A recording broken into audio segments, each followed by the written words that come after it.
Bonsoir à tous. Bienvenue à cette présentation sur les besoins en eau des végétaux. On s'entend que c'est ainsi en ce 13 juin. Ça fait longtemps qu'il n'y a pas tombé de pluie, ou s'il y a des endroits qu'il y en a eu, c'est vraiment pas suffisant. Vous avez dû remarquer, là, si vous fouillez dans la terre après une pluie, vous apercevez que la terre est à peine imbibée en surface, même si ça fait un bout de temps qu'il pleut. Alors, les arrosages de surface, on va voir ça justement, là, les conséquences de ça, et puis si vraiment ça vaut la peine d'arroser en surface, comme les pluies font, c'est ainsi, là, des petites pluies qui durent. Ils peuvent durer la moitié d'une journée, mais finalement, ça ne pénètre pas. Alors, sans plus tarder, je vais vous présenter un petit montage PowerPoint qui explique justement les différentes lois qui permettent aux végétaux d'être autonomes dans la nature. Et puis, on pourra discuter de ça par la suite avec des questions à la fin de tout. Donc, sans plus tarder, je repartage mon écran.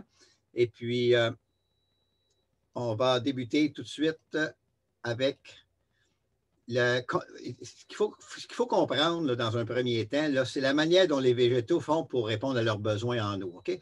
Parce que les végétaux, là, il y a différentes sources d'approvisionnement en eau pour les végétaux. Alors, on va les voir, ces différentes sources-là. Il y a trois sources principales. Donc, il y a de l'humidité dans l'air. Okay? Il y a une partie de l'eau que les plantes peuvent absorber par leur feuillage à partir de l'humidité qu'il y a dans l'air. Ça représente à peu près, mettons, 5 là, pour mettre un chiffre, là, pour vous situer, là, c'est au niveau des proportions qui est plus important, là, pas le chiffre exact. De toute façon, ça varie selon la plante, ça varie aussi selon le pourcentage d'humidité relative qu'il y a dans l'air aussi. Alors, mais il y en a un petit peu qui provient de l'air. Il y a 15 environ qui provient des pluies, okay? Des pluies ou de la fonte des neiges. C'est pas beaucoup, hein? Alors, ce n'est pas la source principale qui approvisionne les plantes. La source principale qui approvisionne les plantes, c'est celle qui vient du sous-sol. OK? Puis 80 des besoins viennent du sous-sol. C'est-à-dire, c'est de l'eau qui remonte du sous-sol. On appelle ça le phénomène de capillarité. Et ça, on va le détailler ce soir parce qu'on s'entend que c'est votre source principale d'approvisionnement en eau. Si celle-là, vous ne la favorisez pas, vous êtes dans le trouble parce qu'il en manque. Là. Il va en manquer beaucoup d'eau. Et vous allez comprendre d'ailleurs le pourquoi qu'il faut arroser souvent dans des bacs, dans des pots, tout ça. On va tout démystifier ça ce soir en comprenant cette loi-là, ce principe-là de base que j'appelle le principe de la lampe à l'huile. Alors, on va discuter de ça, la lampe à l'huile. Vous savez, j'appelle ça comme ça, la lampe à l'huile, parce que c'est un bel exemple du phénomène de capillarité.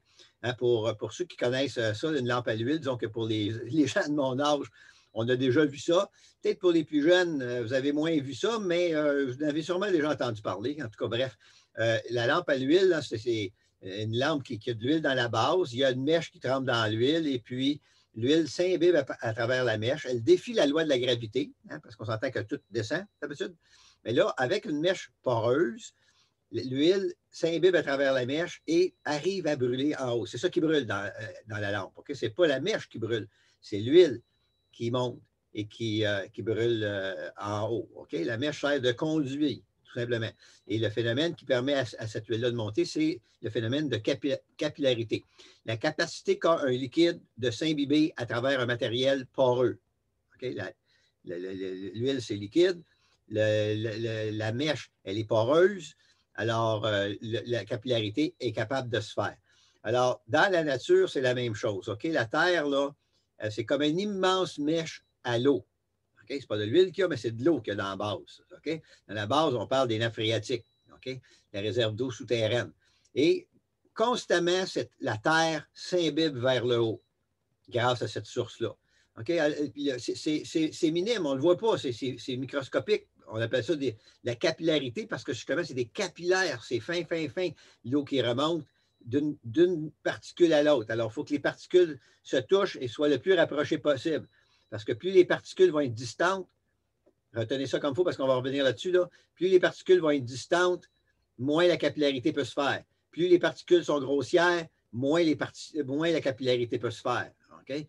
Alors, c'est pour ça que dans les terrains sablonneux, vous avez moins de capillarité que dans les terrains argileux, parce que les argiles sont des particules plus fines qui permettent à ce moment-là une remontée d'eau plus forte. Okay? Alors, le principe de la capillarité, la définition, vous l'avez devant vous, capacité qu'a un liquide de s'imbiber à travers un matériel poreux. Okay? Alors, le plus grand pourcentage des besoins en eau des végétaux, c'est comblé par ça, par le sous-sol. D'accord? Par ce phénomène-là. Parce que qu'il pleuve pas, le phénomène de capillarité, il est là. Okay? Il y a toujours une certaine quantité d'eau qui remonte du sous-sol et les plantes vont installer leur système racinaire pour capter cette eau-là de façon à devenir autonome. Parce qu'ils ne peuvent pas compter sur la source d'en haut. Ils ne peuvent même pas compter sur vos arrosages parce que vos arrosages ne pénètrent pas dans le sol non plus. Alors, il faut absolument qu'ils développent un système racinaire en profondeur ou en largeur pour aller chercher l'eau qui remonte du sous-sol. Okay? On va voir différents exemples. Vous savez, quand vous arrosez les plantes par la secoupe, quand vous mettez de l'eau dans la secoupe, et puis le pot, la terre absorbe l'eau, l'eau, elle disparaît de la secoupe, elle rentre dans le bouquet, elle rentre dans la terre, et puis la terre s'imbibe vers le haut. Là, le phénomène de capillarité. Donc, ça, vous avez tous vu ça si vous arrosez vos plantes par la secoupe. Okay? Arrosage plus fréquent dans les pots, les balconnières, les bacs surélevés. Pourquoi que vous arrosez plus souvent là-dedans? Parce qu'il n'y a pas cette source-là qui vient du sous-sol. Vous êtes coupé, vous êtes en dehors du sol. Vous avez un fond. Alors, si vous avez un fond, vous êtes séparé de la capillarité. Vous ne profitez pas donc de ce 75 à 80 de capacité d'abreuver vos plantes grâce à la capillarité. Okay? Alors, c'est pour ça qu'il faut arroser souvent par le haut. Il n'y a pas la source d'en bas. Okay? Et ça, bien, quand on arrose par le haut, ce n'est jamais régulier autant que ça pourrait l'être avec une source souterraine. Donc, moi, ce que je vous recommande tout de suite, c'est que si vous avez le choix entre cultiver en pleine terre puis bénéficier de cette source-là, ou cultiver dans des bacs ou dans des pots, bien, choisissez la pleine terre parce que sinon, vous allez vous mettre dans le trouble. Vous allez avoir plus de troubles, plus de gestion à faire. D'accord? Alors, c'est peut-être bien beau, les bacs surélevés, c'est moins dur pour le dos, mais vous allez vous donner 10 fois plus de misère finalement. Fait que votre dos va en souffrir pareil, vous allez travailler 10 fois plus. Alors, moi, je préfère plutôt avoir moins d'ouvrage à faire, puis à ce moment-là, le peu de fois que j'aime pencher, je suis mon dos capable de le prendre. Alors, mais on reviendra dans d'autres chroniques ou d'autres capsules là, sur ces sujets-là, d'accord? Parce qu'il y a une grosse mode au niveau des bacs, c'est un site, là, c'est la folie furieuse parce que le jardinage urbain s'est développé avec la pandémie. Les gens en ville voulaient s'occuper, et je les comprends, là, c'est parfait. Et en ville, ben, c'est pas tout le monde qui a des terrains. Alors, pour ceux qui n'ont pas de terrain, l'idéal, c'est sûr, s'ils veulent faire pousser quelque chose, ils sont obligés de mettre ça dans un pot ou bien non dans un bac.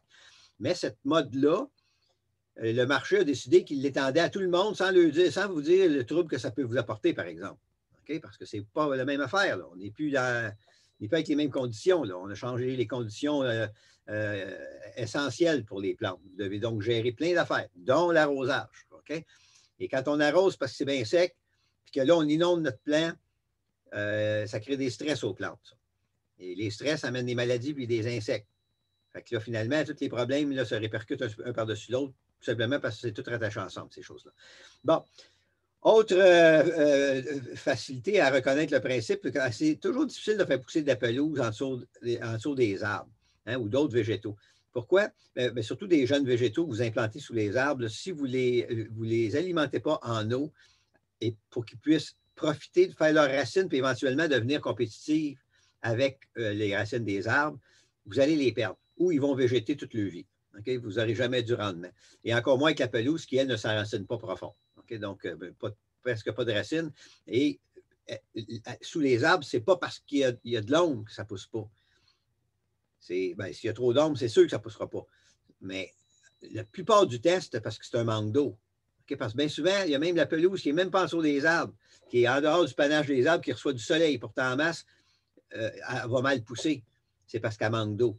Pourquoi? Parce que le système racinaire des arbres, c'est tout installé en dessous de votre pelouse, là, dans la terre. Là. Lui, il a étendu son système racinaire, l'arbre, là, pour aller chercher l'eau qui vient du sous-sol, pour que ça corresponde à ses besoins. Okay? Fait que si l'arbre a besoin de 1 litre par jour d'eau, on parle d'une petite plante, là, parce qu'1 litre par jour, ce n'est pas beaucoup. Un arbre de ce grosseur-là peut tirer 200 litres d'eau par jour. Là, okay?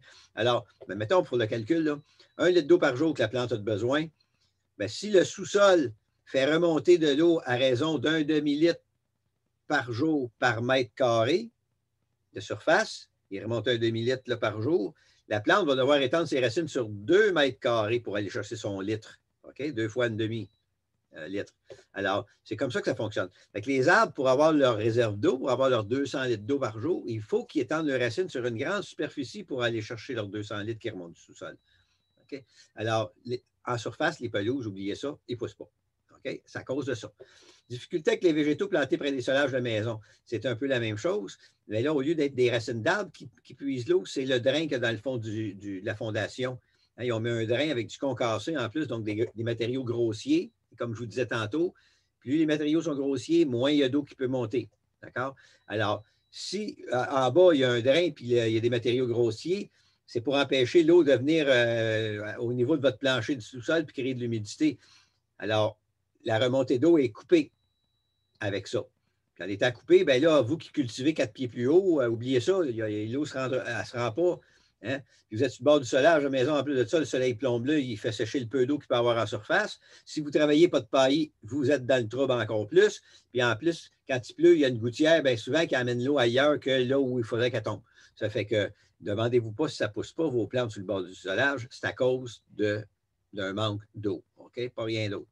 Allez pas acheter une poche d'engrais ou des mycorhizes ou tout ce qu'on va vouloir vous vendre là, pour essayer de les faire pousser. Tout ce qui leur manque, c'est de l'eau. C'est juste ça qui leur manque. OK? Leur donner de l'engrais, ça ne repartira pas. C'est un peu comme vous quand il fait bien chaud et vous avez soif en tabarouette. Si on vous donne 3 assiettes de spaghettis, ce n'est pas parce qu'on vous en donne 3 que ça va faire votre affaire. Ce n'est pas ça que vous voulez, c'est de l'eau. Vous voulez boire. OK? Alors la plante, c'est la même affaire. Ça ne donne rien de donner de la nourriture. Il lui manque de l'eau. C'est beau? Un binage vaut 2 arrosages, mais un paillage vaut mieux que tous les binages. OK. Ça, j'explique ça, le binage. Le binage, ça consiste à émietter le dessus du sol. OK. Après une pluie, exemple, le sol se compacte.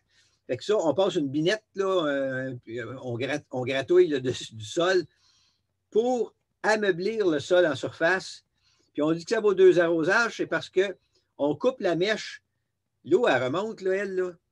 Puis si la terre est compactée jusqu'en haut, à ce moment-là, la mèche, elle se rend jusqu'à la surface, puis là, le soleil fait évaporer l'eau plus vite parce que là, votre mèche est en contact avec le soleil. OK? Alors que quand vous émiettez la terre, tantôt, je vous disais, si les particules sont plus distancées, à ce moment-là, la capillarité ne se fait pas. Et la preuve, c'est que votre terre, quand vous binez la terre en surface, elle sèche rapidement parce qu'il n'y a plus de montée d'eau. Fait que l'eau s'évapore, mais il n'y en a pas d'autre qui revient dedans.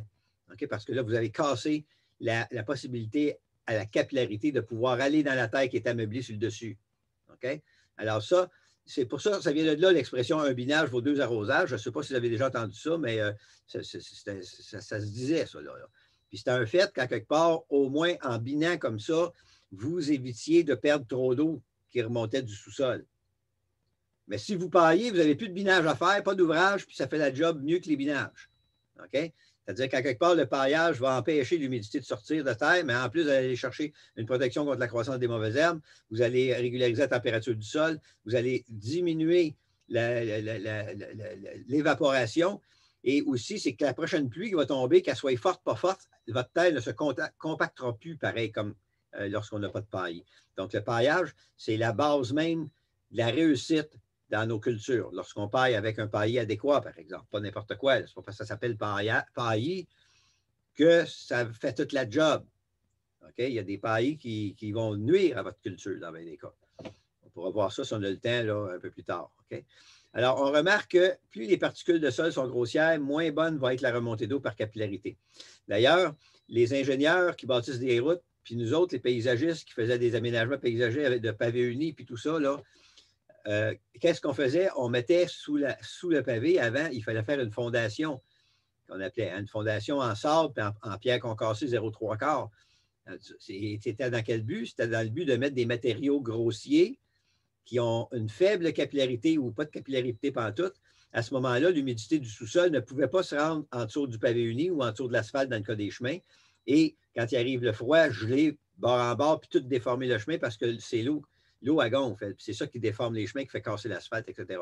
Alors, c'est pour ça que là, les ingénieurs, quand ils bâtissent des chemins, puis les paysagistes ont fait une fondation avec des matériaux grossiers. C'est pas juste pour que l'eau pénètre plus vite, parce qu'on s'entend que quand tu as de l'asphalte sur une grandeur de chemin, il n'y aura pas d'eau qui rentre là.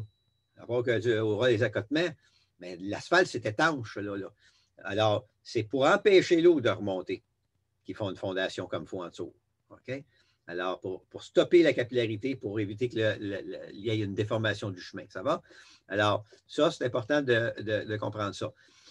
Moins il y a de capillarité dans un sol, bien, plus les plantes vont développer un système racinaire large ou profond. Okay? Donc, quand on a des sols, mettons qu'on est dans la nature, là, pas dégénéré par l'être humain, là, si vous êtes dans un sol sablonneux avec une faible capillarité, puis avec une nappe phréatique qui est basse, qui remplir la capillarité, parce que plus la mèche est longue, vous savez, plus l'eau, il faut qu'elle parcourt long en montant, moins elle va être capable de monter. Okay? Ça, c'est comme la lampe à l'huile. Une mèche longue de même, elle va s'imbiber. Si l'huile est là, ça va se rendre en haut. Mais si vous mettez une mèche de 2 pieds, oubliez ça. Là. La même huile, la même mèche, mais ça ne se rendra pas. Trop long. OK? Donc, plus la mèche est longue, plus vous vous éloignez de la source d'eau, moins vous allez pouvoir profiter de cette source-là. Okay? Moins elle va être abondante. Alors, si on est dans des terrains sablonneux avec une nappe phréatique très basse, là, ça va être des plantes qui vont avoir un système racinaire soit en pivot, en profondeur, ou un système racinaire qui va s'étendre beaucoup en largeur. Parce que la plante, il faut qu'elle trouve son eau, alors elle va développer son système de cette manière-là. D'accord? Ensuite de ça, si on continue, on oublie le téléphone, là, ça c'est l'inconvénient des zooms, mais bon, c'est pas grave, ça va arrêter de sonner tout seul. Définition de la sécheresse maintenant. Okay? La sécheresse, là, elle provient lorsque la quantité d'eau qui s'évapore, puis qui est consommée par les végétaux, cette quantité-là devient supérieure à la capacité du sol à l'en remplacer. Okay? Donc, si par exemple, je reprends l'exemple de tantôt, si sur 1 mètre carré, il remonte un demi-litre d'eau, puis que la plante elle en prend un quart de litre, exemple, puis qu'il s'en évapore un quart de litre, bien là, on est kiff-kiff. Mais si la plante elle a besoin d'un demi-litre, puis s'en évapore un quart de litre, on est rendu à 3/4 de litre de consommation, alors qu'il n'en manque qu'un demi-litre.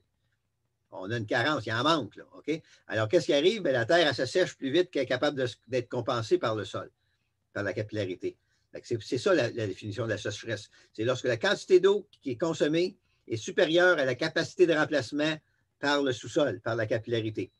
Okay, si on revient à la lampe à l'huile, on a déjà fait cette expérience-là de sortir la mèche plus longue. Hein? Là, ça faisait une grosse lampe un peu plus grosse, ça boucanait parce qu'il manquait d'oxygène.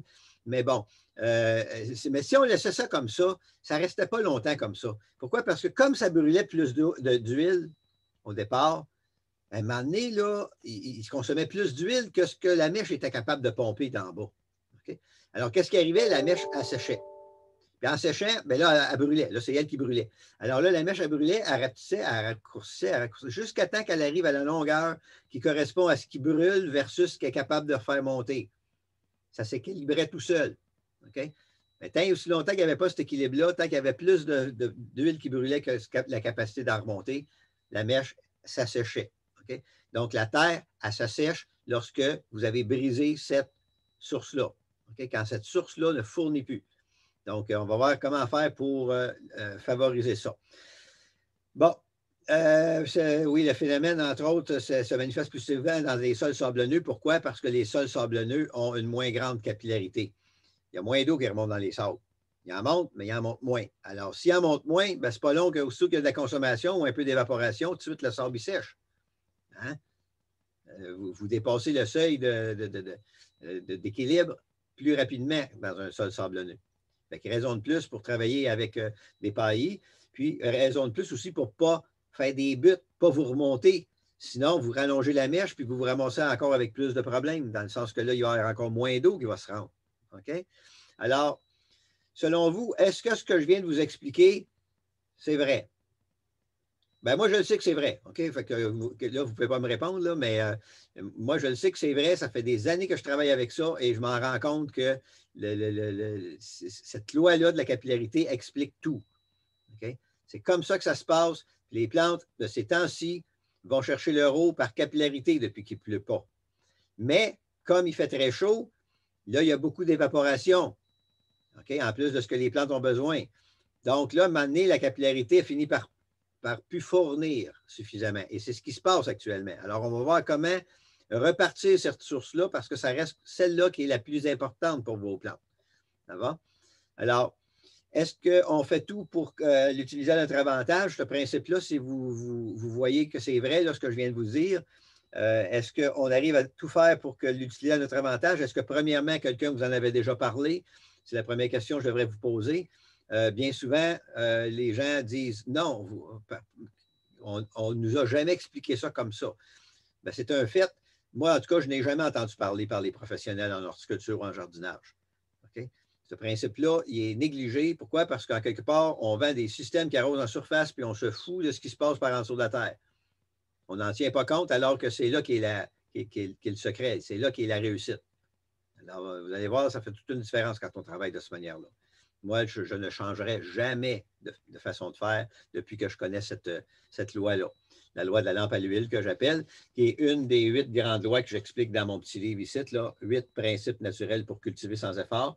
C'est Pelot au jardin et aménagement, 8 principes naturels pour cultiver sans effort. Vous avez la loi de la lampe à l'huile, vous avez d'autres lois là-dedans aussi, les vêtements de la terre, le pâté chinois naturel, chasse le naturel, il reviendra au galop. Vous avez 8 grandes lois fondamentales qui vous mettent en contact avec la nature pour la comprendre. Au même titre que là, vous venez de comprendre un phénomène fondamental qui existe depuis des millénaires et qui est partout sur la planète. Ça, on ne peut pas sortir de là. Alors, l'irrigation des plantes par la capillarité naturelle est régulière et continuelle, mais elle peut être dangereusement ralentie en période de sécheresse, comme à ce temps-ci. OK, d'accord? Alors, on va voir qu'est-ce qu'on peut faire là, à ce temps-ci. Quand on est en période de sécheresse, d'ailleurs, est-ce que les villes vous disent « Ah ouais, prenez de l'eau, arrosez vos affaires, ça va mourir ». Ou bien non, ils disent « Non, non, arrosez pas trop parce que là, on a besoin d'eau pour boire ». C'est plus ça, hein? Alors, c'est paradoxal, là, je veux dire, à quelque part. D'un côté, on en aurait besoin de plus, puis de l'autre bord, on veut que vous en preniez moins. Puis ils mettent des règlements pour ça. Et avec raison, moi, je ne suis pas contre ces règlements-là. Oui, je suis d'accord avec ça. Mais malheureusement, les villes ne donnent pas les moyens ou ne connaissent pas les moyens pour que les gens en consomment moins sans pour autant se priver. OK? Alors, moi, je ne me prive pas d'eau. J'arrose quand j'en ai besoin, mais comme je n'en prends pas beaucoup, je n'ai même pas besoin de toucher à l'eau potable. Parce que moi, j'ai une pointe ici, puis la pointe, ben, regarde, elle fournit, mais elle fournit, elle peut bien arrêter de fournir, puis à un moment donné, il va monter de la cochonnerie, puis je n'aurai même plus d'eau potable. Ça fait qu'il faut faire attention quand on a notre propre puits. Mais quand on a un aqueduc municipal, qu'on paye des taxes pour avoir ce service-là, c'est important aussi que l'eau reste de qualité. Alors, si on en prend trop, on se met dans le trou collectivement. OK? Alors, on va voir comment faire pour arriver à ça. Alors, quelques moyens simples et logiques pour profiter de la capillarité. Première des choses, comme je vous parlais tantôt, mettez des pailles partout où le sol est à découvert. C'est important que le sol ne reste jamais à nu.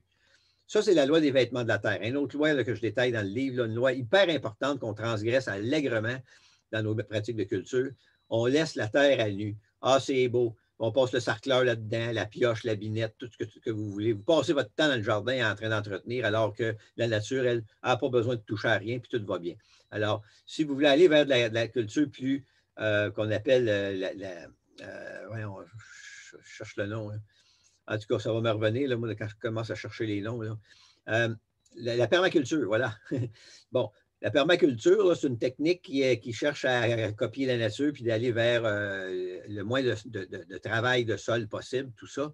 Alors, si vous laissez un sol à nu, vous allez avoir du travail à faire dedans beaucoup. Pourquoi? Parce qu'à quelque part, la nature veut le cacher. Première des choses, elle veut le cacher, le sol. Là. Elle, une terre à nu, elle n'aime pas ça. Elle ne veut rien savoir de ça. Alors, elle va faire pousser des graines de mauvaises herbes ou des mauvaises herbes qui sont déjà là pour abriller le sol.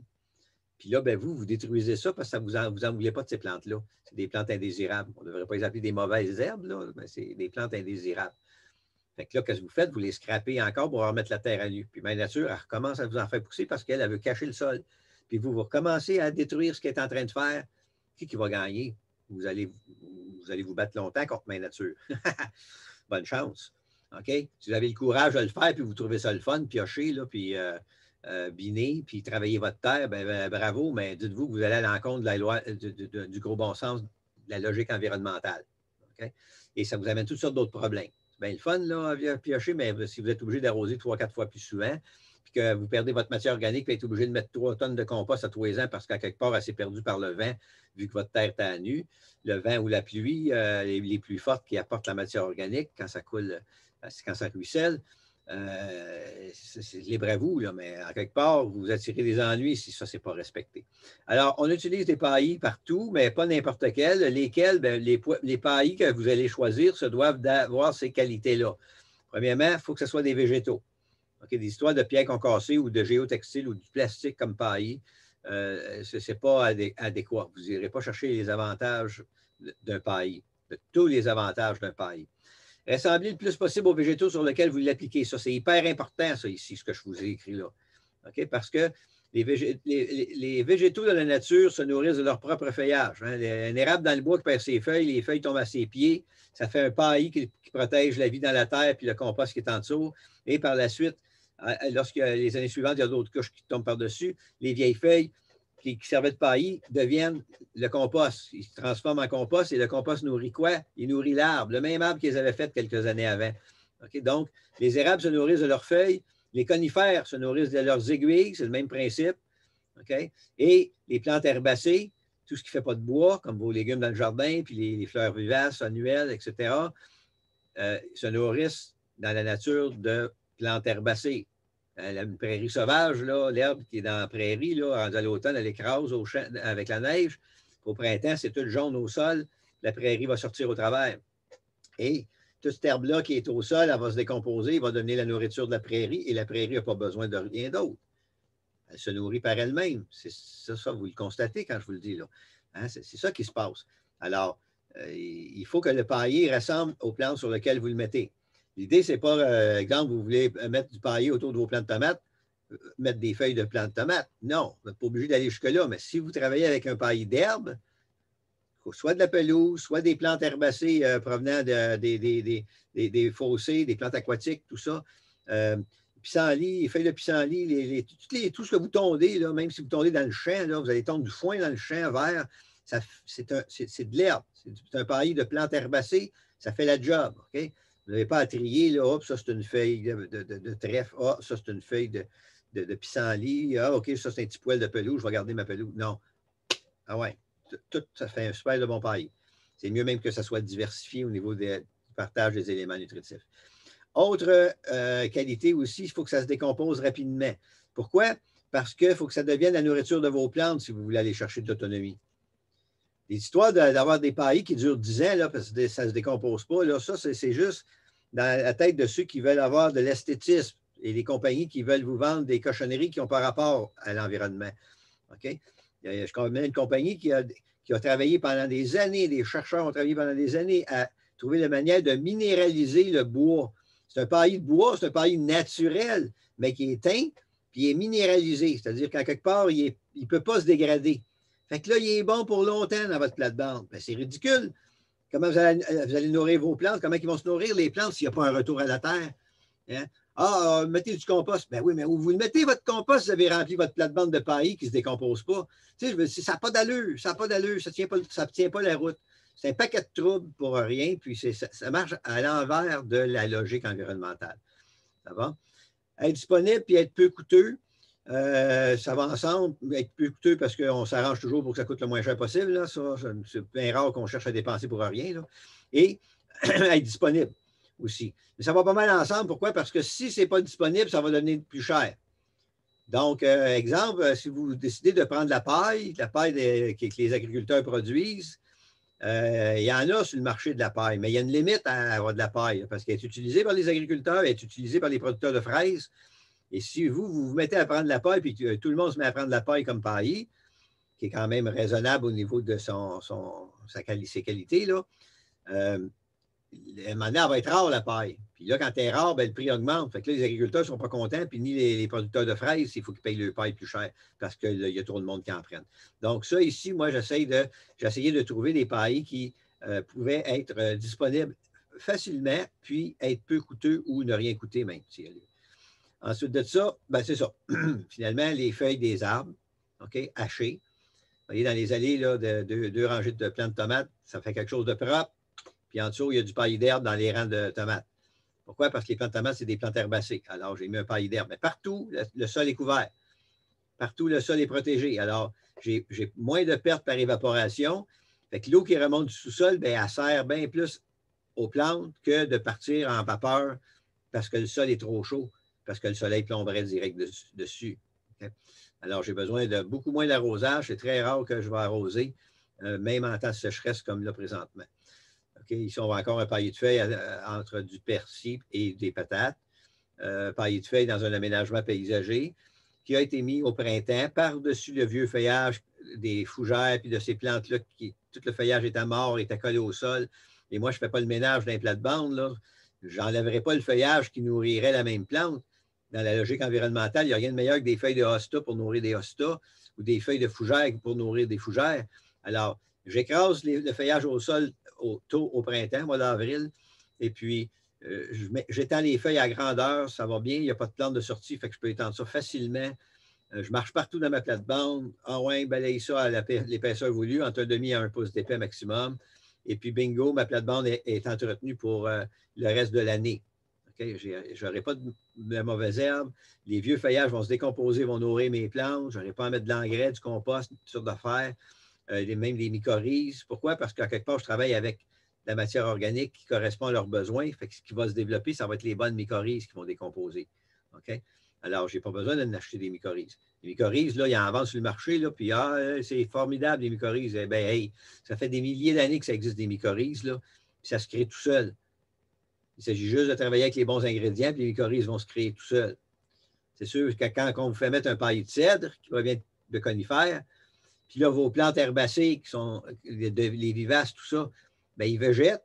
Fait que là, on va vous vendre de l'engrais, des mycorhizes, de la chaux, du compost. Là, on va vous vendre plein de cossins pour essayer de faire vivre vos plantes herbacées.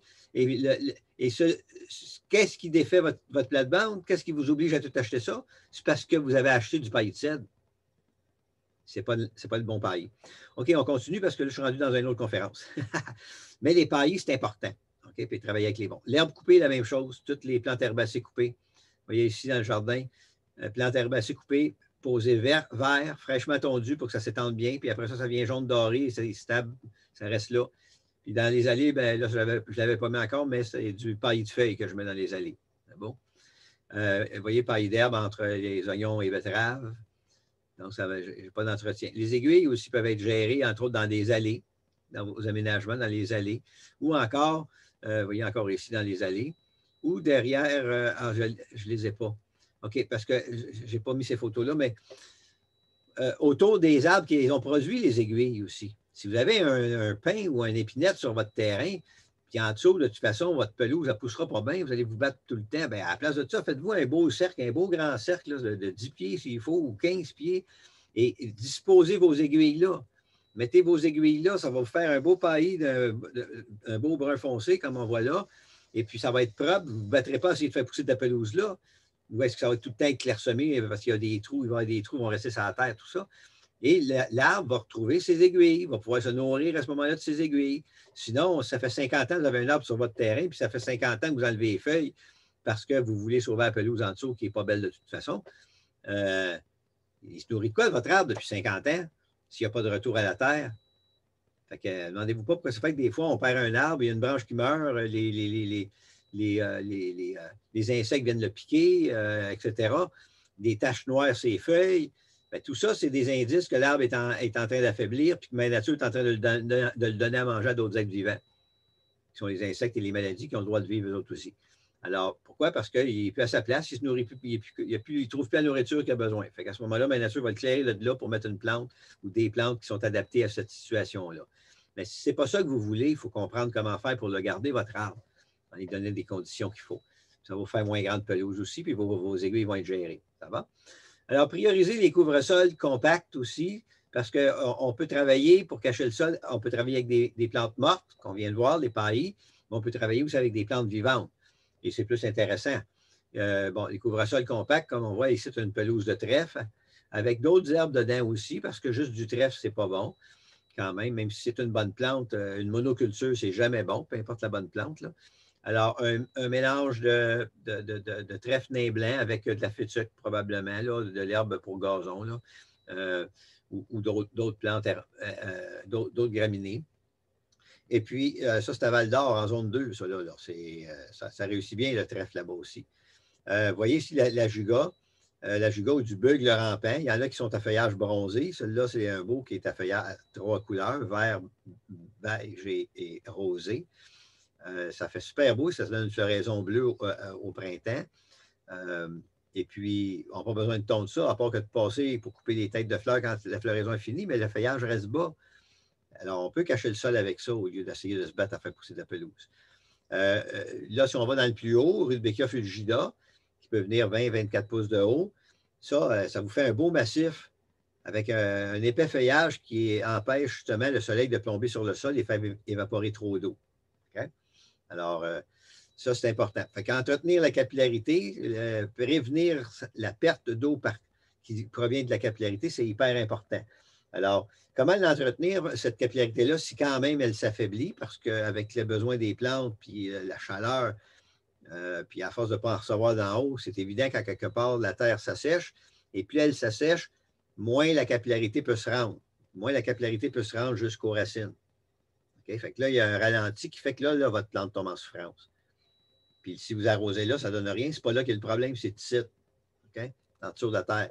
Alors, comment on peut remédier à ça? Bien, moi, j'ai créé un dispositif. C'est le seul dispositif d'arrosage qui remet en marche la capillarité du sol avec une infime quantité d'eau. Okay? Ça s'appelle Logisol eau. Moi, en comprenant cette logique-là d'arrosage, j'ai dit, c'est cette source-là, il faut que j'améliore.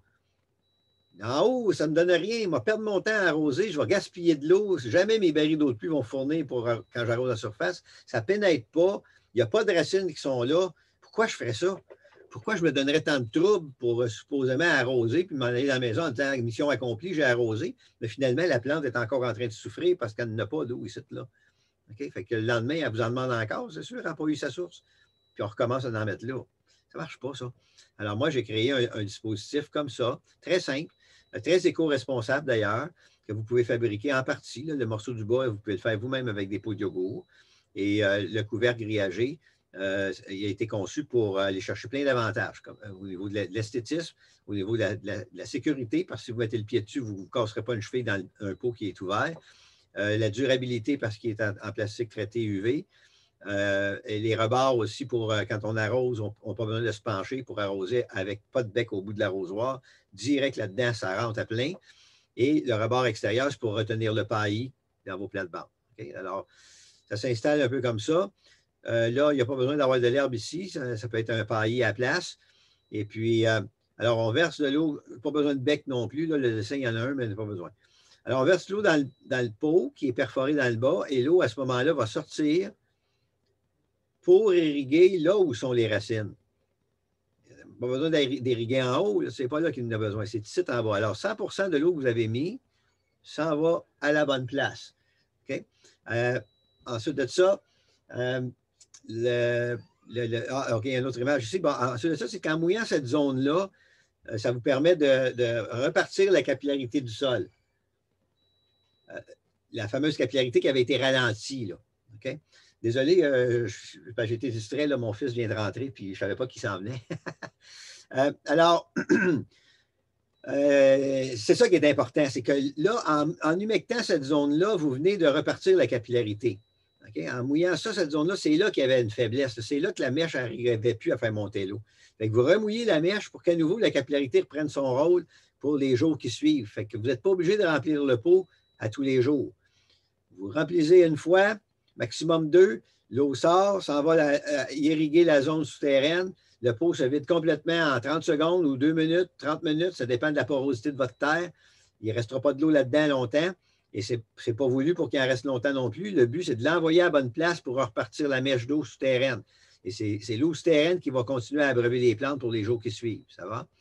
Alors, OK, ça, on a vu ça, c'est beau. Alors, hop là. Alors, donc, avec un système comme ça, vous avez 100% de l'eau que vous allez utiliser est sous la terre.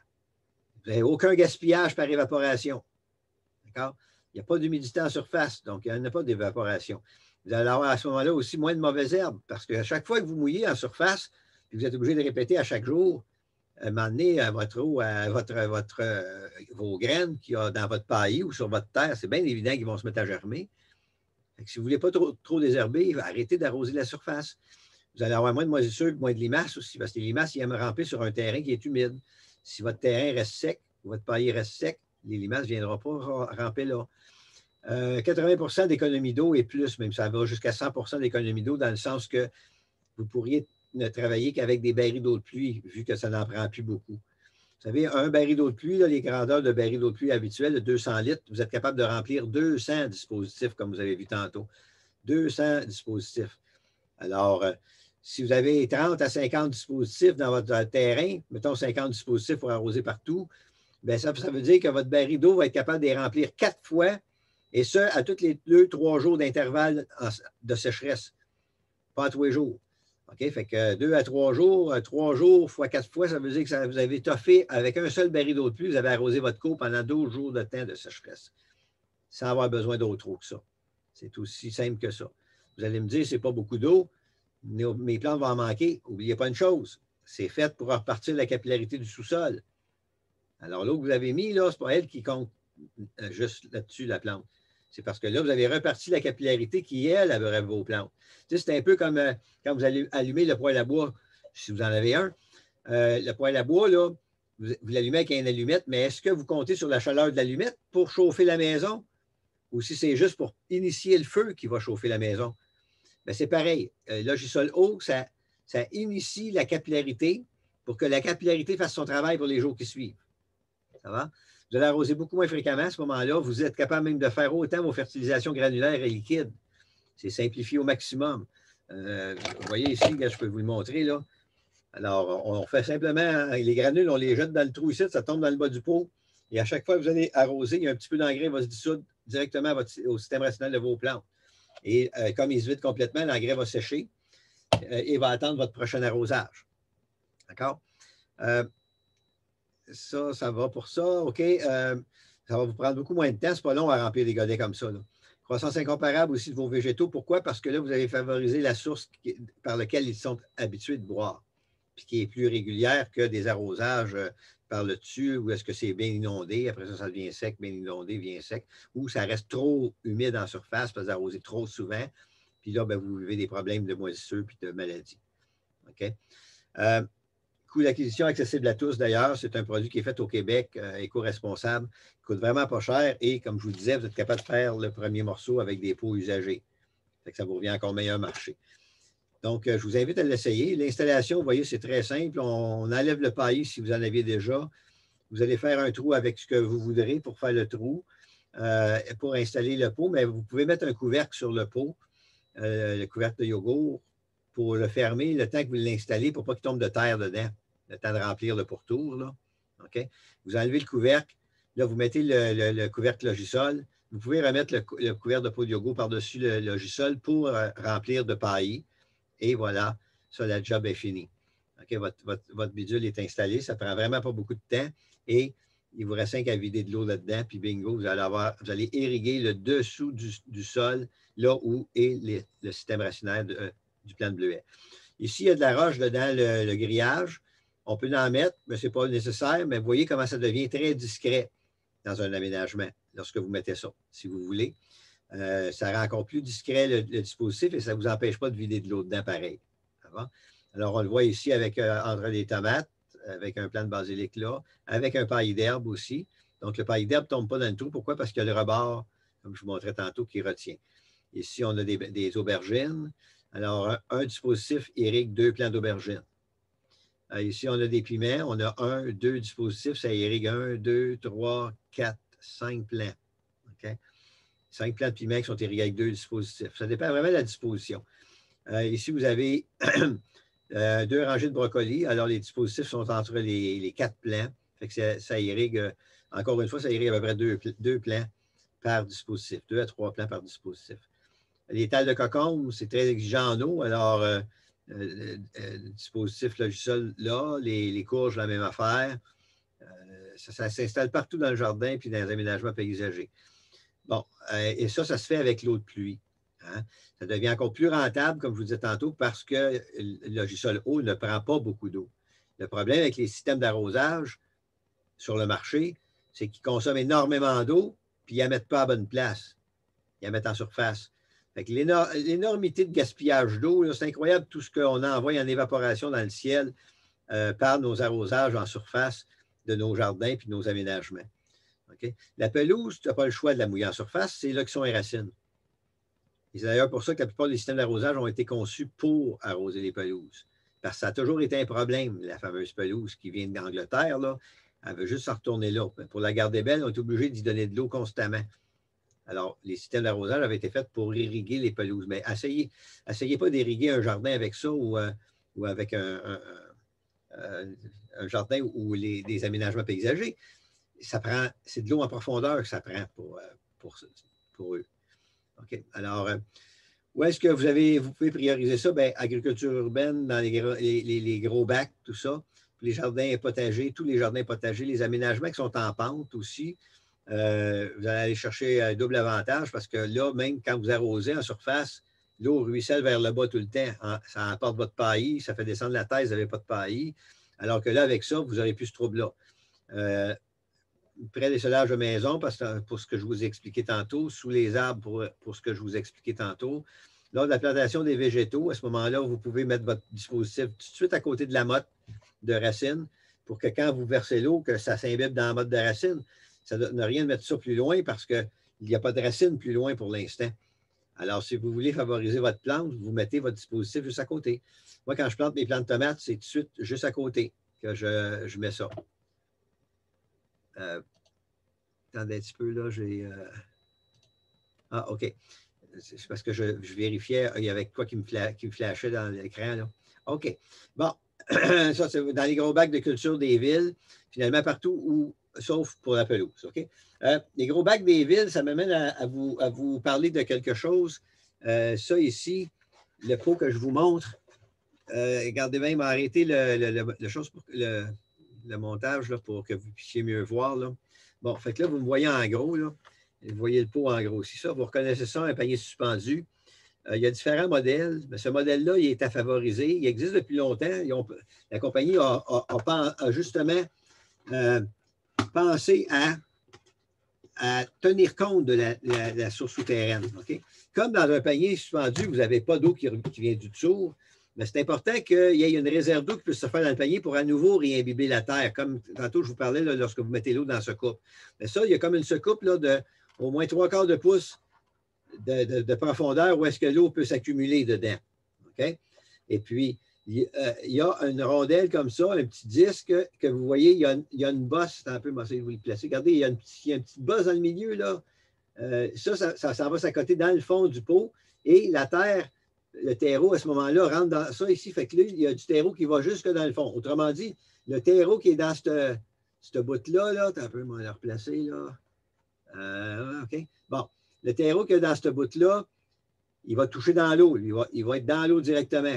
L'eau qui se ramasse dans le fond du pot. Okay? Donc, quand vous faites votre arrosage, c'est important que le bol soit plein dans le bas. Okay? Vous arrosez, il faut que toute votre motte soit bien mouillée, mais le bol, il faut qu'il soit plein. Ça va vous donner beaucoup plus de réserve pour que ça toffe toute la journée si vous avez plein de plantes là-dedans. Okay? Alors, ce qui arrive, c'est qu'au fur et à mesure que l'eau est consommée ou évaporée, il y a une compensation qui se fait par le dessous en passant par la petite mèche, hein, le trou là, que je vous parlais tantôt. Là. Bien, entre autres, l'eau, elle va être pompée par cette mèche-là, c'est-à-dire la terre qui est là, et ça va l'amener dans le bouquet pour irriguer votre bouquet plus longtemps. Donc, c'est à favoriser des contenants comme ça.